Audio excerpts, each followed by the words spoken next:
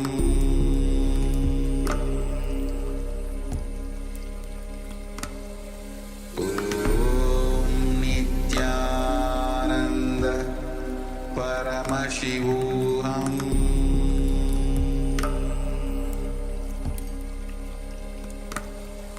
Om Nithyananda Paramashivoham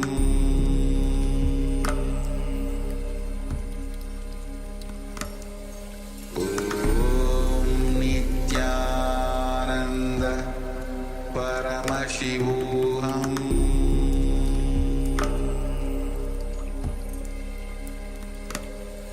Om Nithyananda Paramashivoham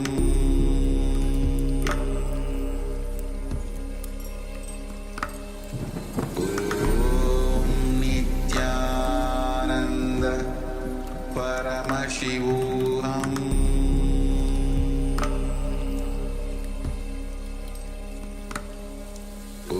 Om Nithyananda Paramashivoham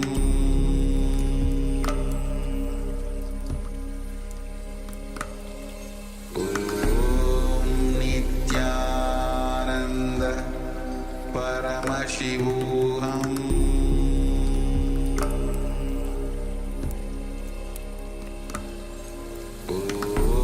Om Nithyananda Paramashivoham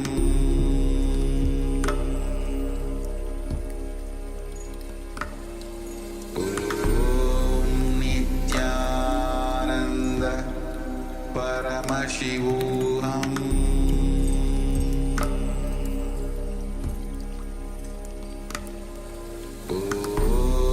Om Nithyananda Paramashivoham Om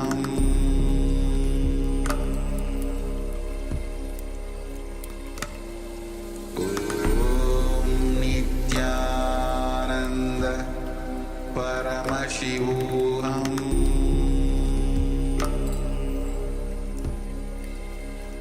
Om Nithyananda Paramashivoham Om Nithyananda Paramashivoham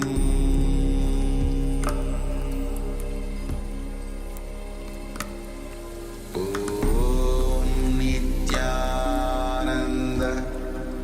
Paramashivoham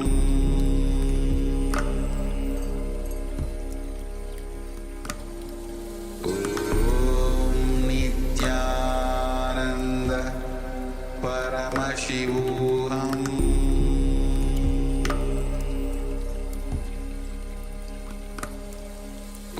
Om Nithyananda Paramashivoham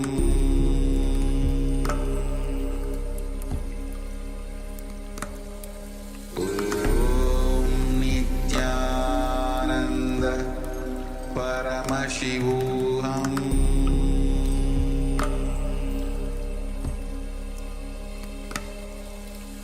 Om Nithyananda Paramashivoham.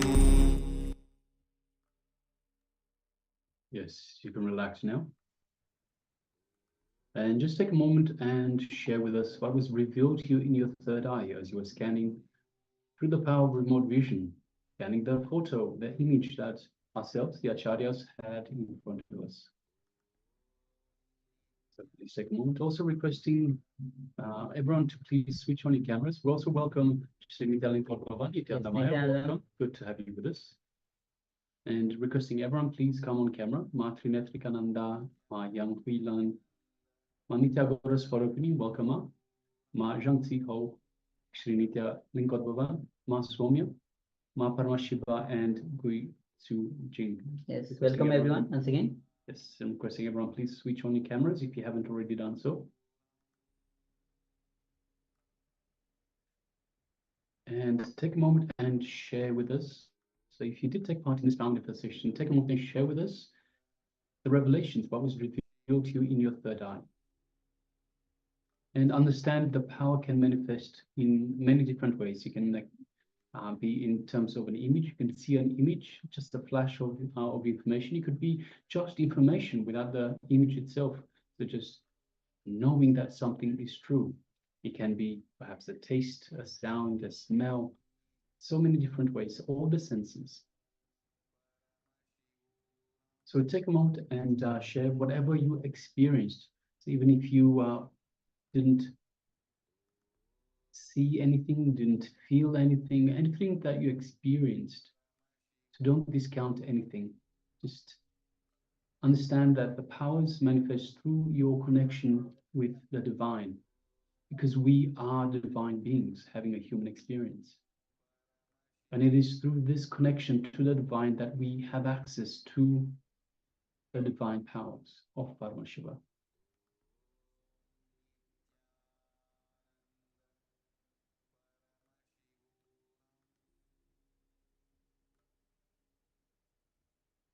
So please go ahead and let's start sharing what was revealed to you. What details was revealed to you? Whether it is the colors, whether it's the object or the people or anything that is there, what was revealed to you in from the picture that the acharyas were looking at.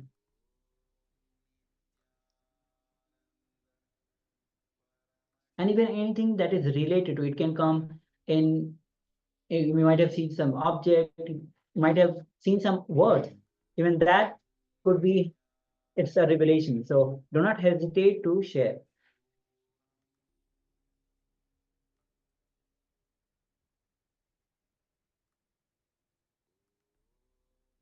All right, so if you're still sharing, please continue to do so. Meanwhile, we're going to move on to the verification stage. So we'll be displaying the image. Yes, we are now displaying the image that we had displayed for you earlier. And as you can see, there are 3 children. It looks like 3 child monks, and up against the wall to perhaps the monastery or the temple that they have come from. Wearing yellow,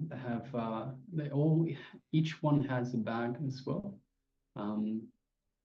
Perhaps even 2 bags, one at the back, one at the front, and holding something in their hands, and all with the heads shaved. You can see the brick wall behind, a door, a brown door. The paint is has slightly gone off. So yes, this is the image that we had displayed for you. So if you had anything in relation to this, anything in terms of perhaps temple, monastery, in terms of monks, in terms of children, in terms of the colors, yellow, brown, red for the brick, anything like that, then congratulations, you have manifested the power successfully. Yes. All right. So with this, we'll be now moving on with the next revelation by Swamiji. And in the next revelation, Swamiji will be revealing on how to be established in your own nature. So let's come to the space of listening and let's enter into this revelation by Swamiji.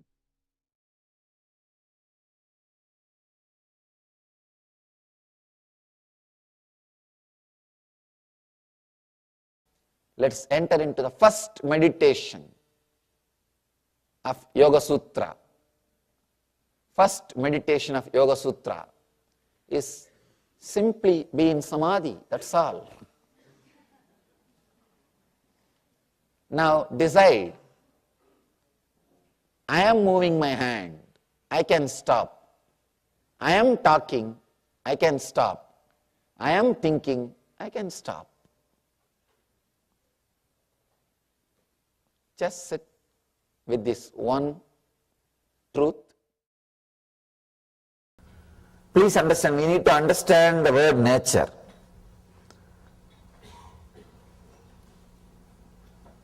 It's an important understanding. Usually, what we call as nature is the state which is confused, deluded, depressed. We start calling this as our nature. Where Patanjali says Swarupe, nature means complete, settled, pure consciousness. It doesn't say our deluded state as nature. Usually, when we talk or think or anyway, anytime, when we use the word our nature, we start using the meaning of our nature, what we call or what we think as our nature. That is a big problem. What idea we have about normalcy is our nature, but that is not the true nature. Here, Patanjali says nature means in the state where there is no thoughts. When the chitta vritti nirodha, when chitta vritti nirodha happens, that is what is our state.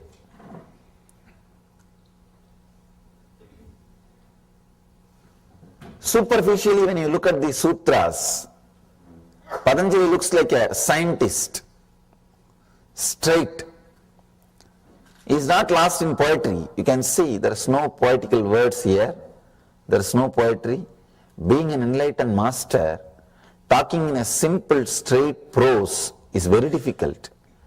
Because in enlightenment, you are lost in ecstasy. You are lost in ecstasy. And talking in a simple prose words seems to be abnormal, seems to be too rude, too violent. But here, if you look a little deep, you will understand the tremendous compassion of Patanjali. The Patanjali's compassion, the very stand he takes. He is not interested in agreeing with what you call as nature, with what you call as standard. From the very step, he is very clear about what is our nature. One more beautiful thing. First, he gives the truth. As I was telling yesterday, the 33%, the first 33%, waiting for the click. Just express the truth, they will have the connection. The second 33% needs little conviction, little convincing, little one or two techniques. The third 33, very difficult to handle. He is slowly touching one by one through these first 3 sutras. He is trying to give the click, straight click to the first 33% who are waiting for the truth, who are just waiting for the click to happen. He is giving them chance. So in these 3 sutras, the whole thing he completes. Whatever he is going to tell, the essence of everything, he completes in these 3 sutras. All you need to understand is understanding this one thing. Mind is not a thing, it is your action. Just like you can stop walking, standing, sitting, you can stop the mind because it is an action. This one understanding is enough. Nothing else is needed.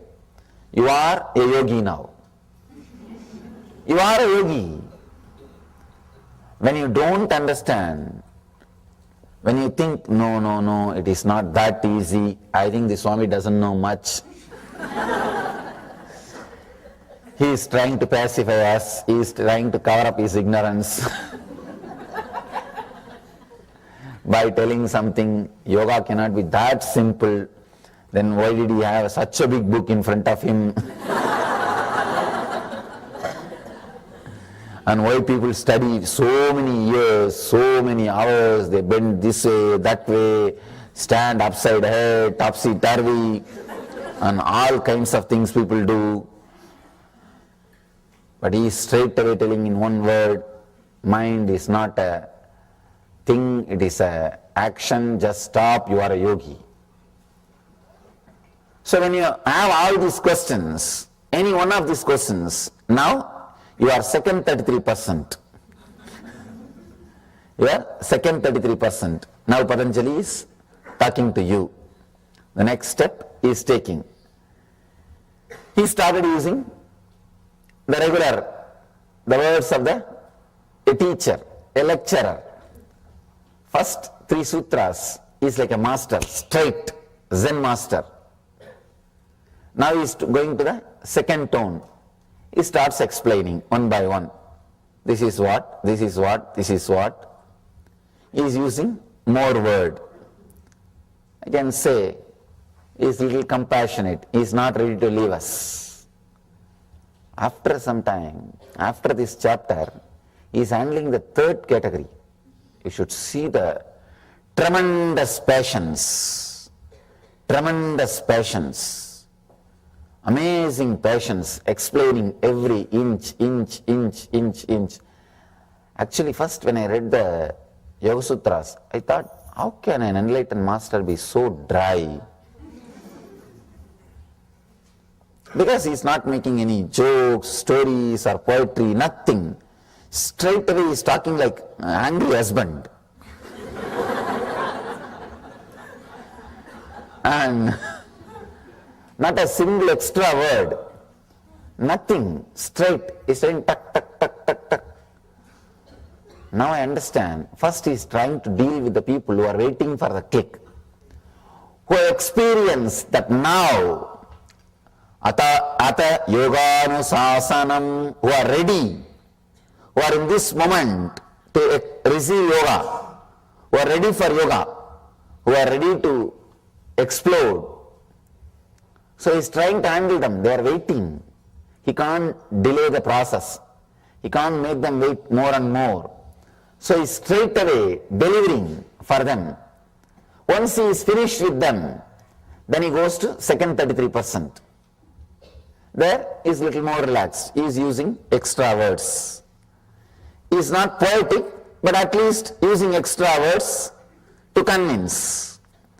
In the third, when he is touching the third 33%, there he is very poetic. He is very poetic, very tempting, using all the words, methods, techniques to give extraordinary powers, to give all possible bonuses. He has big sailboats.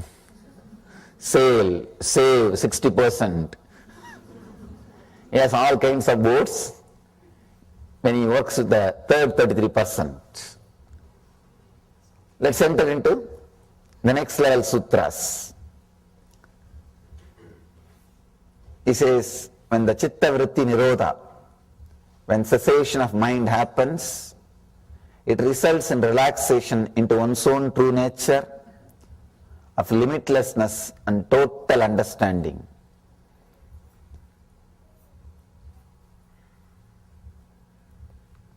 The other day, I had opportunity to sit with a great research scholar who is doing research in the ancient civilization which existed in India. I can say that is the Indian civilization is the oldest living civilization. It is oldest and still living. His researchers, his name is D.K. Hari, I was shocked to see the way in which the intelligence is expressed in the Indian civilization, not just with enlightenment science, the aircrafts, the houses, in the architecture, in the field of building dams, bridges, is proving very clearly the Ganga river is man-made. Something like few thousands of years ago, man-made river was built and man-made bridges on the ocean was built. The amazing understanding, clarity, experience expressed, something like 42 varieties of aircrafts have been built, all thousands of years before, something like 8,000 to 9,000 years before. I was shocked. I thought, how could they have so much of clarity, understanding and intelligence? In the meditation field, they did a big research and developed the science of enlightenment. This I can understand. But how could they do so much in the outer world?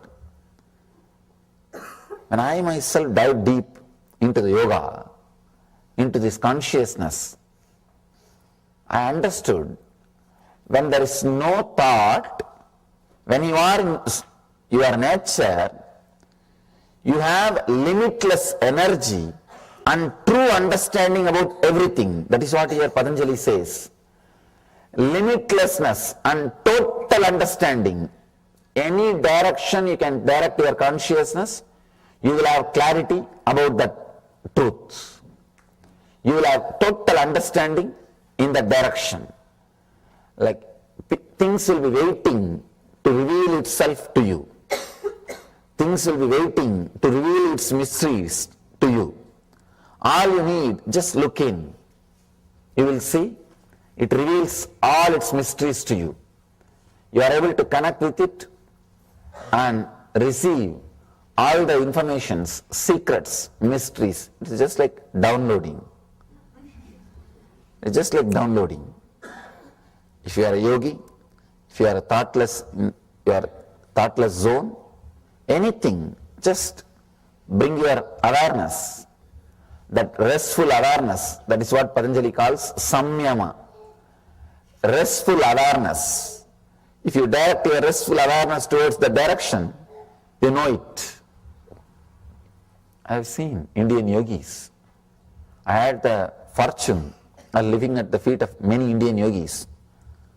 They just master anything. I have seen a yogi, one devotee brought him very complicated electronic mechanism. I think it's a MP3 player. Neither he knows English, nor he has handled these electronic equipments.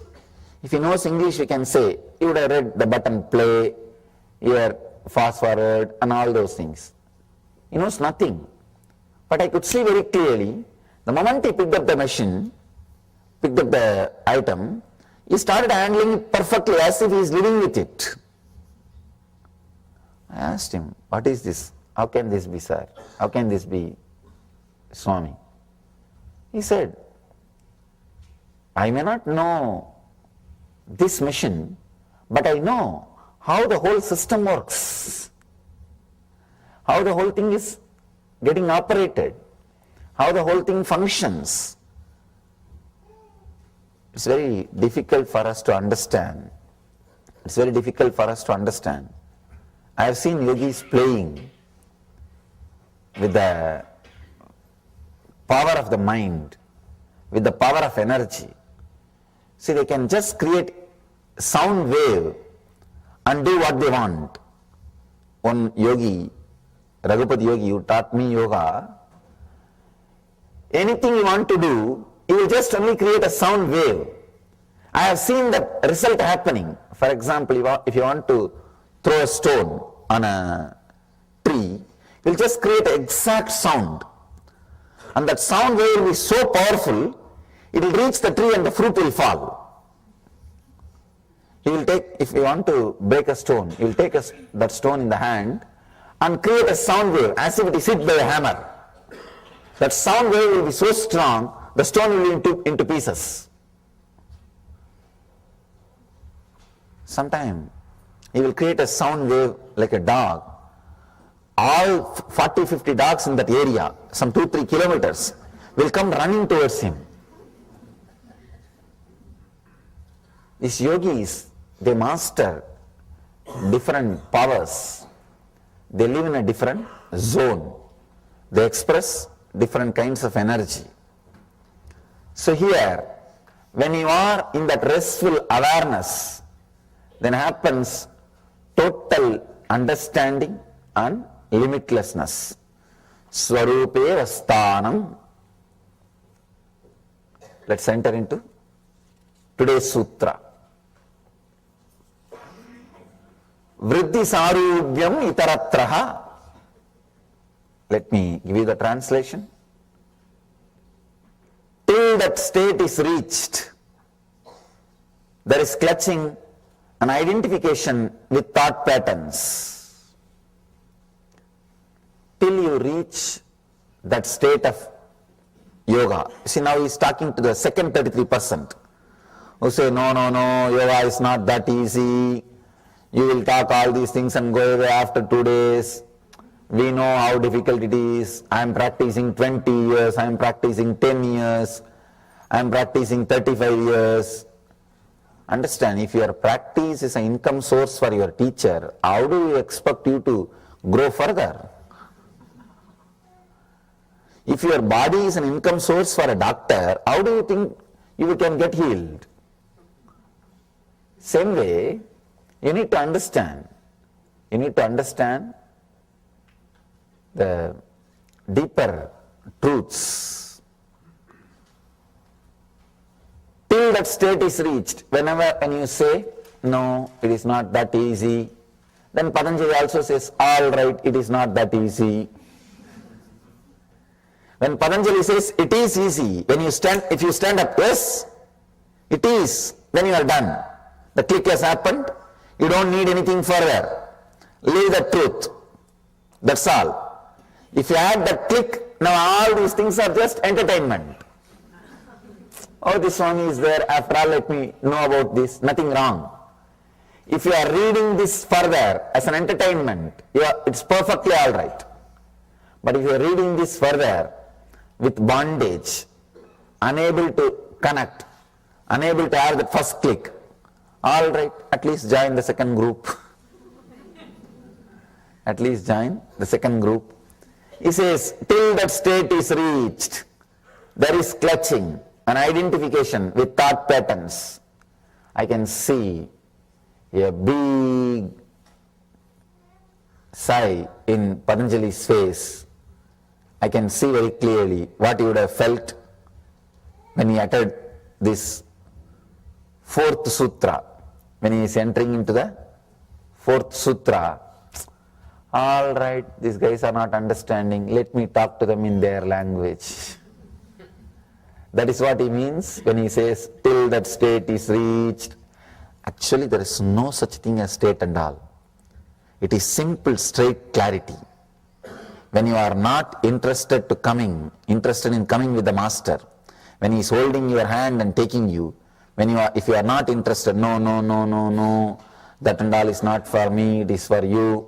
When you create all kinds of reasons and when you throw tantrum, then Patanjali says, all right, I'll wait for you. He says, all right, I'll wait for you. That is what he means when he uses the word, till that state is reached, there is clutching an identification with thought patterns. You again and again come back to your old thought patterns. Sometimes when I see people are clutched to thought patterns, I feel so bad. Unnecessary suffering for no reason.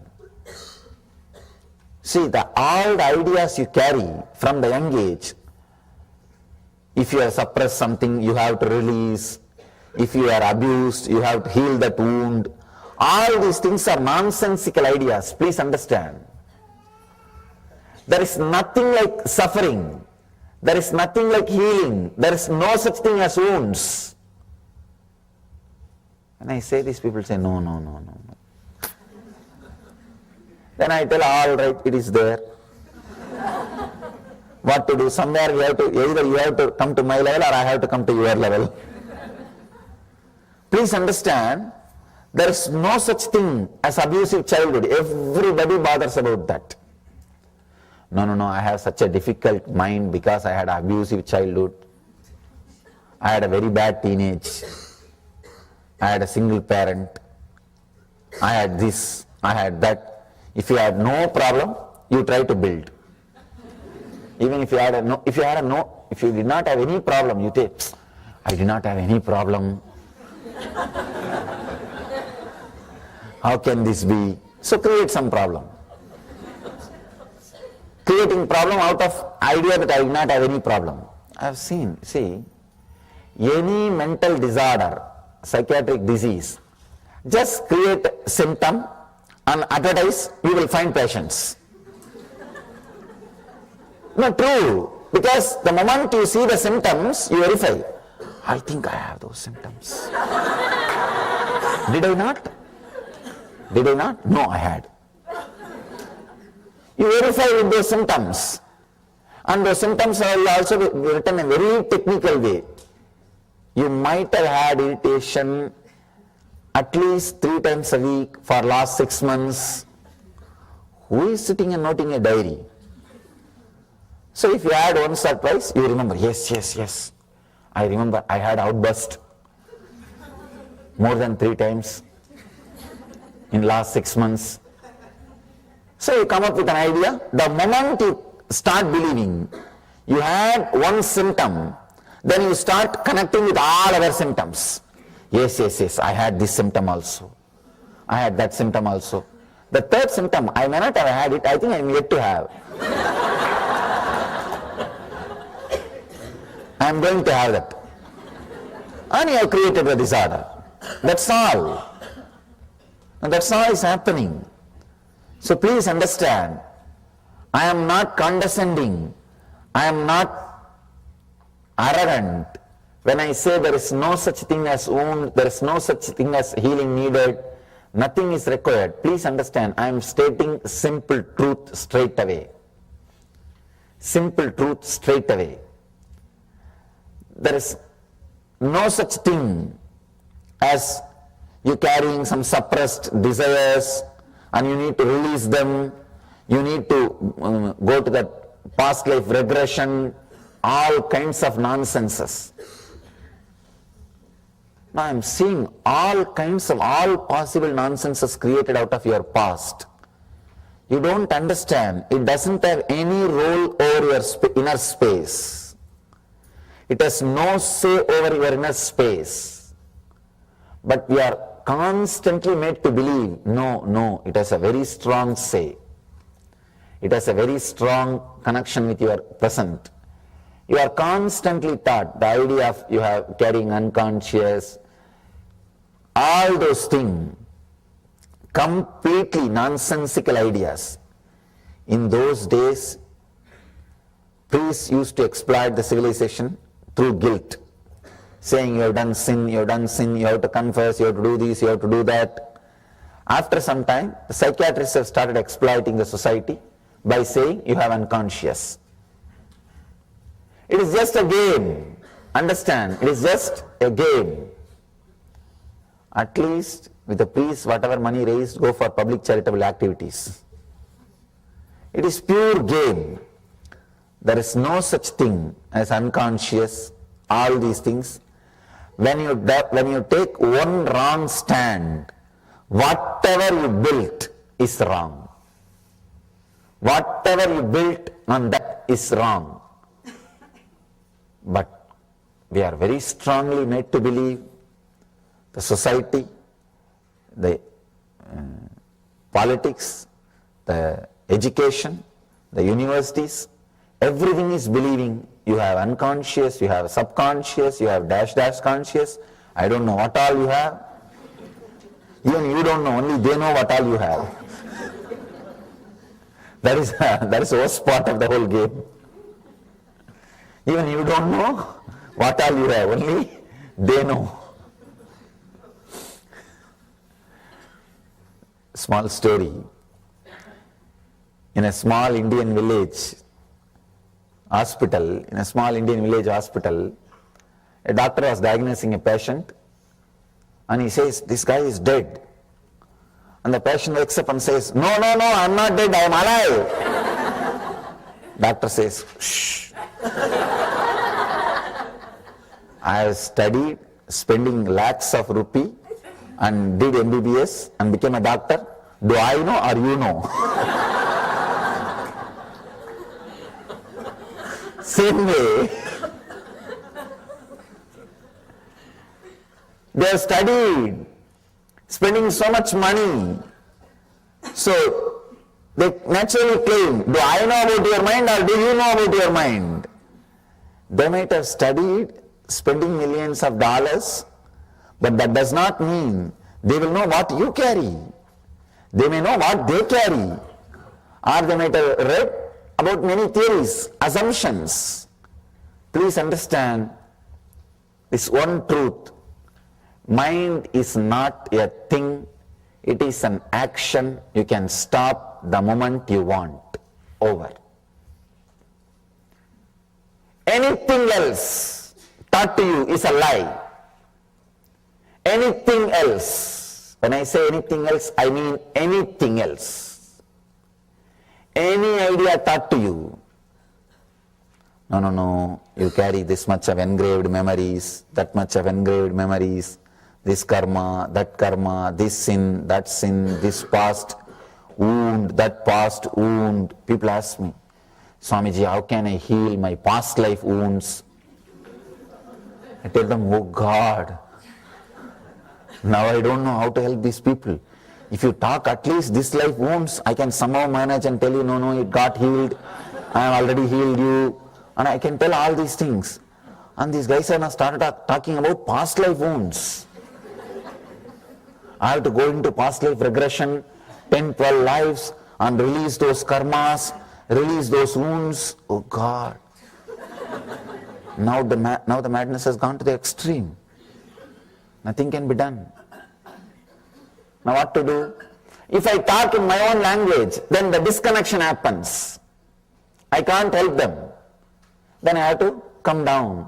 That's what Patanjali is doing. First he says, your mind is an action, subtle action which you are doing. If you want, you can stop, just relax. Actually he wants to complete with this and get up and go. He says, Yoga Sutras are over, let's go. You also enjoy, let me also have vacation. But these guys are not able to relate. The second 33 is sitting, looking like this. The third 33 is making fun. See, I told you guys, don't go there. He doesn't know anything. The moment I saw his photograph looking so young, I know he doesn't know much. And you are going there and sitting in front of him, wasting your time. The third 33 is making fun. Second 33 is not making fun, but unable to connect. Sitting. Now Patanjali comes down and says, all right. Anyhow, at least let the connection not be disconnected. Let the connection not be disturbed. See, that is the ultimate thing a man can have. Feeling connected to a living master. Anything can be sacrificed for that.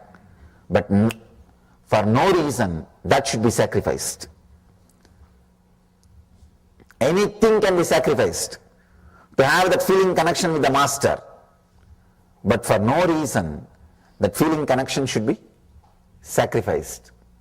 I've seen, I always tell people, actually, I'm an uncompromising master. I don't compromise. Any decision I take or any stand I take, I don't compromise. There is only one spot where you can bend me. That is, when you send me a feel that if I stand on my own stand, the feeling connection may last. Then I slowly bend, all right, it's okay. I bend. Otherwise, nothing else can bend me. Nothing, people who live around me, they know. Nothing can bend me. For nothing, I bend or compromise or alter my decision. Only when I see that poor guy may lose the feeling connection, then I bend. If you want to bend the masters, this is the only thing you can bend. You can't use anything else. This is the only point where you can blackmail them. If you send a feel, if you are standing like that, I think I am going to lose the connection with you. I am not going to feel connected anymore. Then they come down, all right, what to do? So Patanjali is here bending, all right, what to do? Till that state is reached, he makes a statement, I can say,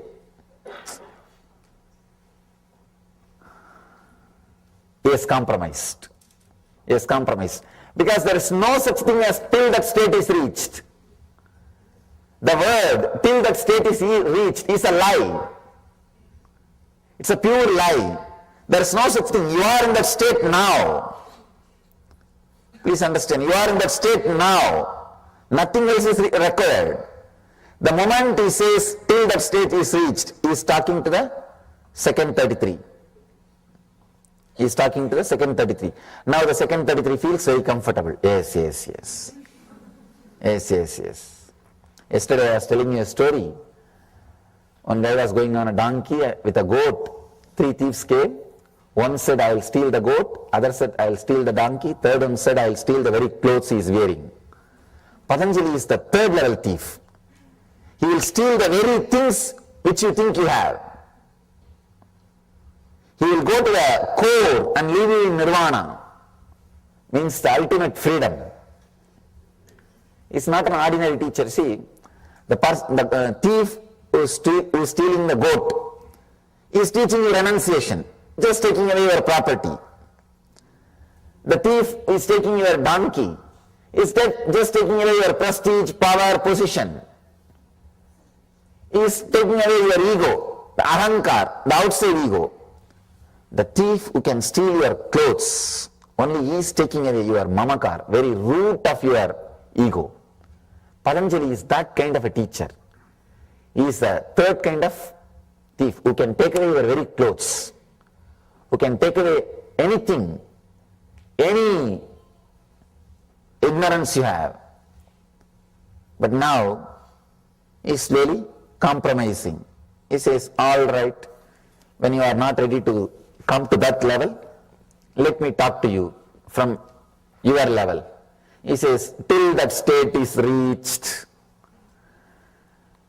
I can say,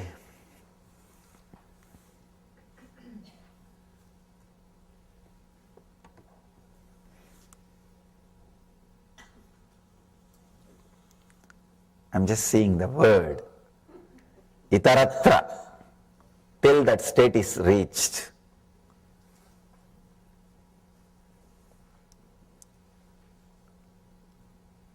If he has not uttered this word, till that state is reached, he would have been a pure master, but would have never known to the world.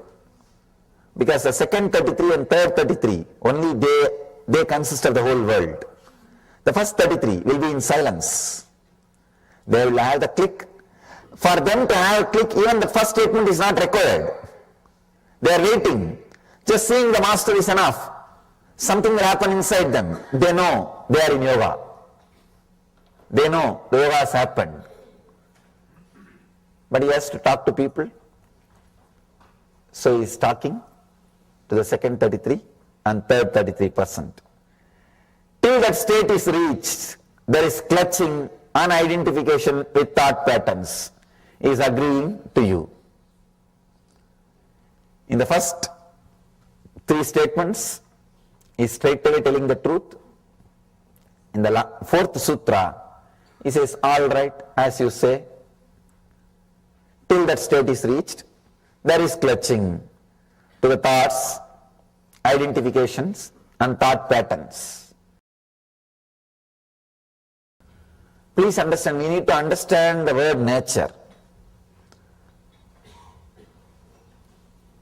Around 5,000 years ago, at the end of Mahabharat War, the ancient enlightened Hindu civilization consisted of 10,000 Hindu traditions, or sampradayas, that existed in 56 Hindu nations, 200 Hindu kingdoms, 1,700 Hindu provinces that covered more than 6 million kilometers square of Asia.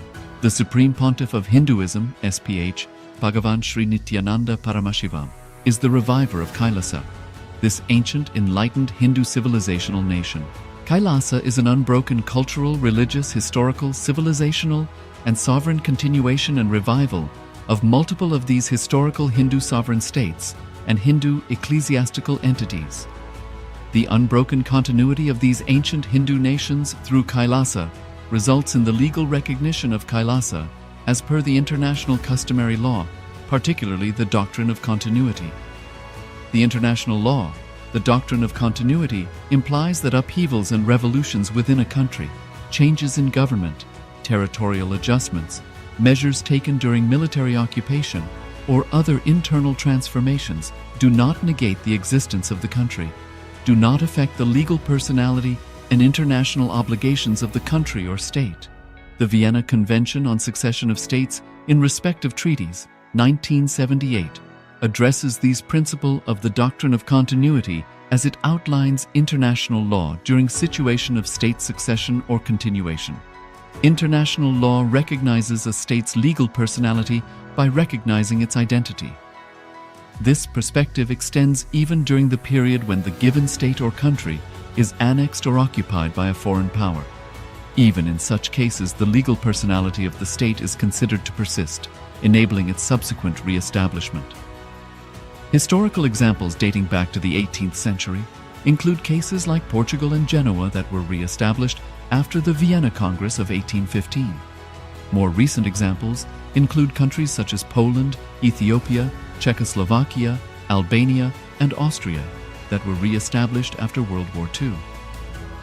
Even when a nation is deprived of its territory, the nation continues to exist. Its sovereignty and international legal personality continues to persist. The Dalai Lama, as the spiritual and temporal leader of Tibet, exemplifies this principle. In 1959, the Dalai Lama was exiled and forced to flee. Despite the challenges faced, the Dalai Lama continues to advocate for the preservation of Tibetan culture and garners worldwide support for Tibetan autonomy on the global stage. Similarly, from 1309 to 1376, the Pope of Catholicism had been in exile in Avignon. Despite this, he was recognized as the head of state as well as head of the church and given full privileges of the position after their return to Rome.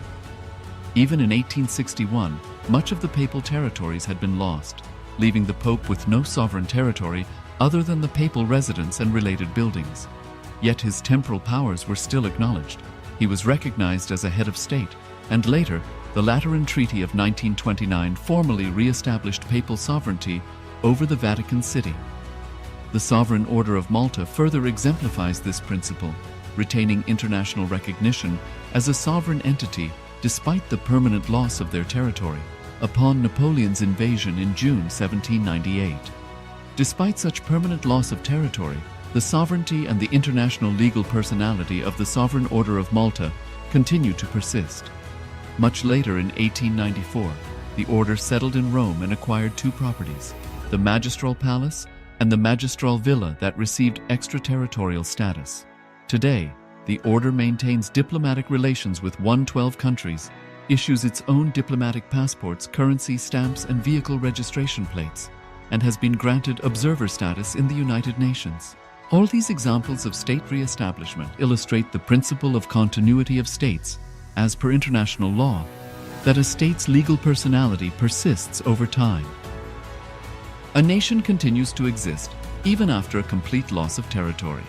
A far more striking example is of the oceanic countries, which are under the threat of their entire nation being drowned and submerged due to rising sea levels owing to global warming. In response to such existential threat of climate change, Pacific Island nations, including Tuvalu, have enacted constitutional amendments and made international declarations affirming that their nation and their sovereign rights will continue to persist, despite their entire territory being lost to the sea. This proactive stance is highlighted in the Constitution of Tuvalu Act 2023 and the Pacific Islands Forum Declaration of 2021. The Supreme Pontiff of Hinduism, Bhagavan Sri Nithyananda Paramashivoham, through the line of succession, is the present 203rd Emperor of the Hindu Sovereign Kingdom of Surangi Samrajya. He was crowned on the 31st of December 2004 at the age of 26. Thus, by very same principles of the doctrine of continuity, through which the international legal personality of Portugal, Genoa, Poland, Ethiopia, Czechoslovakia, Albania, Austria, Vatican, Tibet, Sovereign Order of Malta, and several other nations has been recognized despite having undergone a period of exile, annexation, occupation by a foreign power, or despite loss of territory. The SPH Nithyananda Paramashivoham, through well-established legal and historical facts about the Hindu sovereign state of the Surangi Samrajyam, derives all sovereign rights and powers of the royal lineage of the Surangi Samrajyam as its 203rd sovereign emperor, from his inheritance and continuation of the unbroken succession of the kingdom of Surya Vamsa Surangi Samrajyam Sarvanapitha. Surya Vamsa Surangi Samrajam, through unification with 20 other sovereign Hindu states and sovereign ecclesiastical, historical entities, became part of the United States of KAILASA, which thus became a sovereign, independent juridical state, with the SPH Nithyananda Paramashivoham as the sovereign.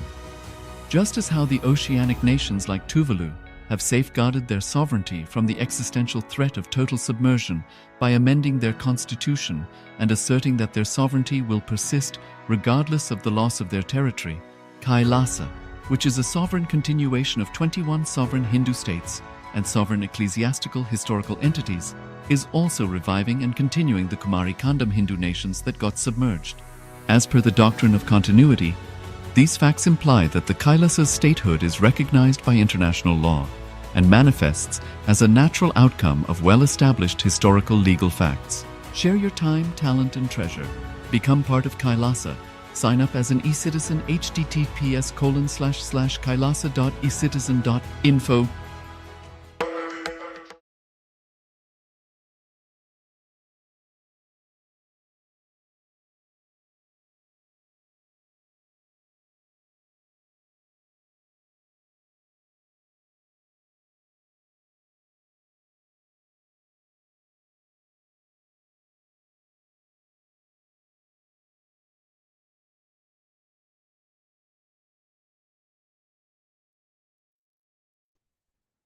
Yes. So now you can relax.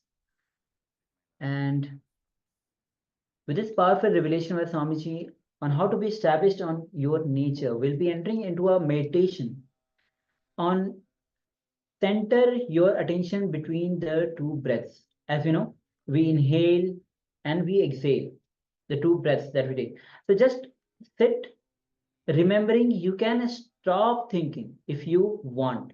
As in the first Patanjali Yoga Sutras, it says, Yoga Chitta Vritti Nirodha. Cessation of yoga, cessation of mind is yoga. Mind is an action, you can stop it. So just sit. Remember, you can stop thinking if you want to.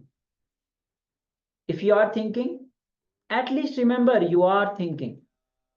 Just sit with this simple truth. You neither need to stop nor need to think. If you want to think, think. If you want to stop, just stop. It's up to you. But be responsible for what you are doing. Remember, you are doing it. Just with this one truth, sit. Sit with closed eyes with this one truth. Let it be internalized. So just we'll be taking few minutes, approx 20 minutes for this meditation, centering your attention between the two breaths. So just sit with your eyes closed with this one truth. Remember that you are doing it. You are responsible for what you are doing it. So just sit with this truth. If you want to think, think. If you want to stop, just stop. And if you want to stop your thinking, just stop. It's up to you. So let's remember this truth and let's enter into this meditation. Now let's begin.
slowly, very slowly. Just relax from this meditation and understand it's your decision. Remembering that you are doing it, you are thinking, you are, when you wish, you can think, when you wish, you can stop your thinking.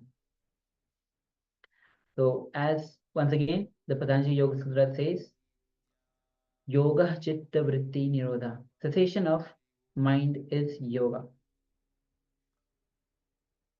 All right. So with this, we'll be now entering into a Kriya for today. The Kriya that we are about to enter is the rapid recovery from illness care. So this is one of the Nitya Kriya that Swamiji has gifted. There are 108 Nitya Kriyas that Swamiji has gifted to all of us.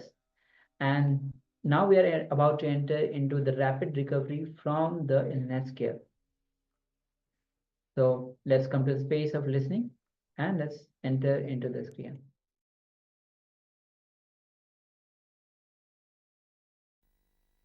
Nitya Kriya for rapid recovery from any illness, like a tiredness, other sickness, fever, any illness. Anjani Asana, first step. Then Shitali Kumbhaka. Shitali Kumbhaka.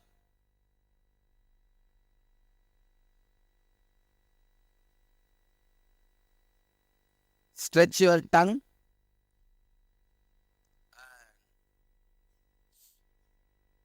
Roll sides of the tongue like a tube.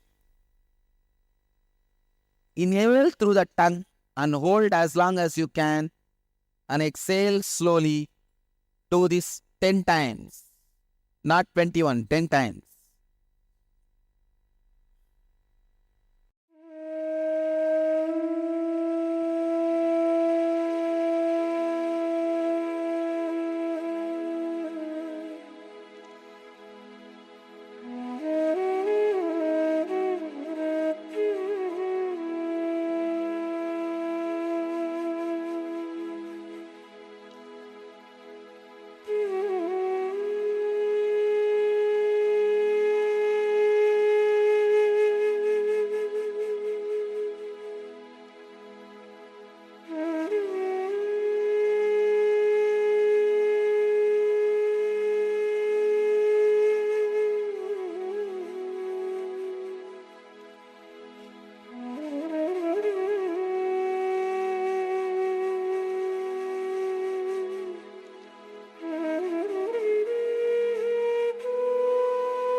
Do the Shitkari pranayama. Shitkari means press the lower and upper teeth, keep your mouth open with a hissing sound, inhale and hold as long as you can, then slowly exhale as slowly as you can. Do this 7 minutes continuously.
Shitali and Sitkari in Anjani Asana, morning, noon and evening, you will recover from any illness quickly. Like fever, cough, cold, headache, regular illnesses. You will recover from it, body pain, from all that very quickly. Let you all achieve, experience, express, radiate and share the eternal bliss. Nithyananda. Thank you.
Yes.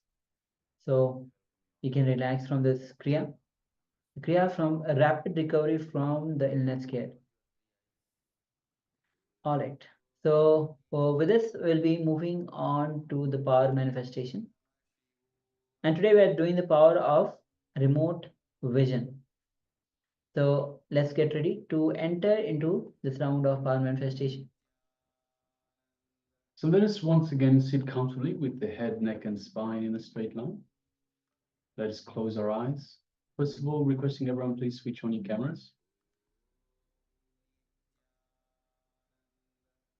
Have Ma Yam Vilan, have Ma Nitya Agara Swarupini, Ma Trinetri Kananda, Ma Chun Yu, Agui Tsu Jing, Ma Somya, and Ma Zhang Ti Ho, requesting everyone please switch on your cameras and be available in the camera frame for this power manifestation, the power of remote vision.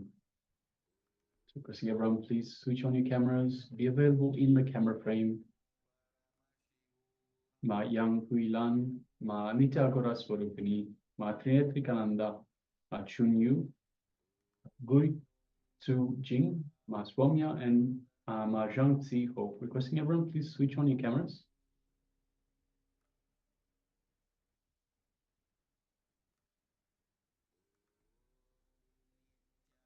All right. So requesting everyone, let us sit comfortably with the head, neck, and spine in a straight line. And those of you following us on YouTube, you can follow as well. You can take part in this power manifestation. So let us close our eyes. Let us bring our awareness to our inner space, our Ananda Gandha, which is situated just below the heart center. So the heart center is the Anahata chakra, right in the middle of our chest. But one palm width below that, we have the Ananda Gandha, which is the inner space that Swamiji, the Supreme Pontiff of Hinduism, has initiated us in to connect to him, to be in oneness with him, be in oneness with the divine. So let us all bring our awareness to the Anahata, to the inner space, to our inner space, to the Ananda Gandha. Let us remember Swamiji in our inner space. So let us remember everything that Swamiji is, represents, and means to us. The full essence of Swamiji. Let us remember Swamiji in our inner space. All the memories, all the good memories, all the excitement, all the fun, all the experiences that you have had with Swamiji, let us bring all of that into our inner space.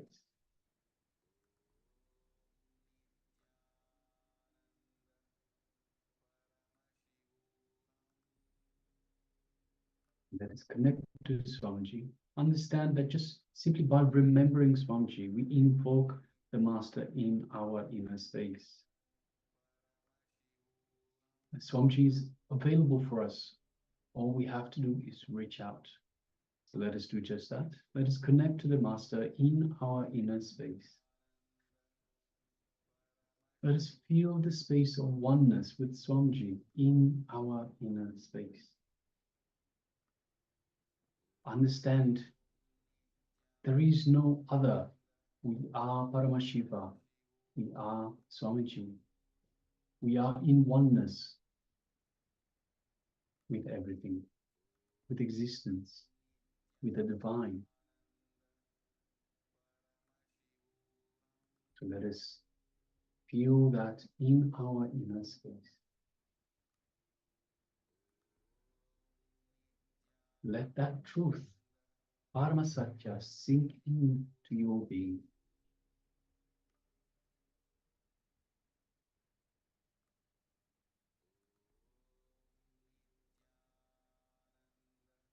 Now let us move our awareness to the third eye, just in between the eyebrows. And let us visualize Swamiji in our third eye.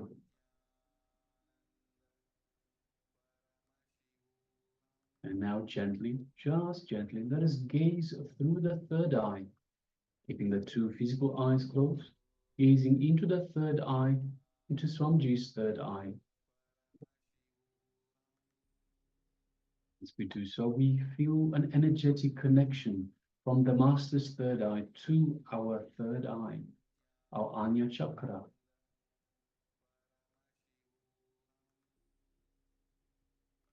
We feel a light buzzing sensation, light build-up of energy in our third eye, our Anya chakra, just between the eyebrows. So take a moment and feel all of that in your third eye.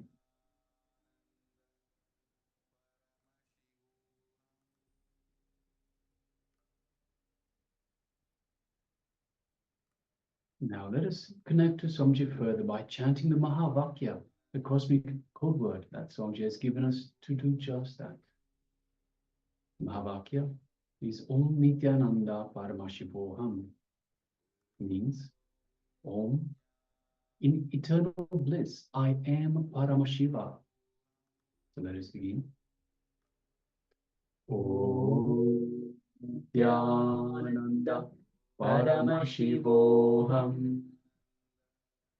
Om Nithyananda Paramashivoham. Om Nithyananda Paramashivoham. Let's continue chanting this Mahavakya throughout this power manifestation. And from the space of oneness with Swamiji, start manifesting this power of remote vision, seeing the image that is being displayed on the Acharya's screens. Let us now begin. Ananda Paramashivoham.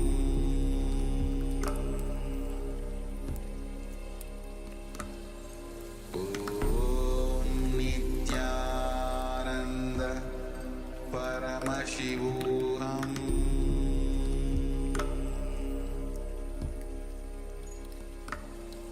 Om Nithyananda Paramashivoham.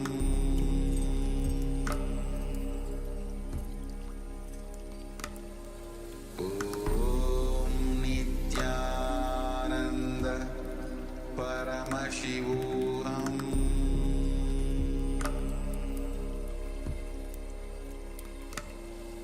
Om Nithyananda Paramashivoham.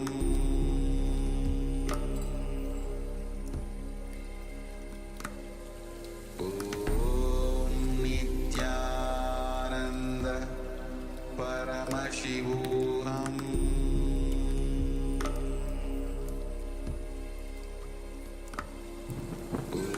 Om Nithyananda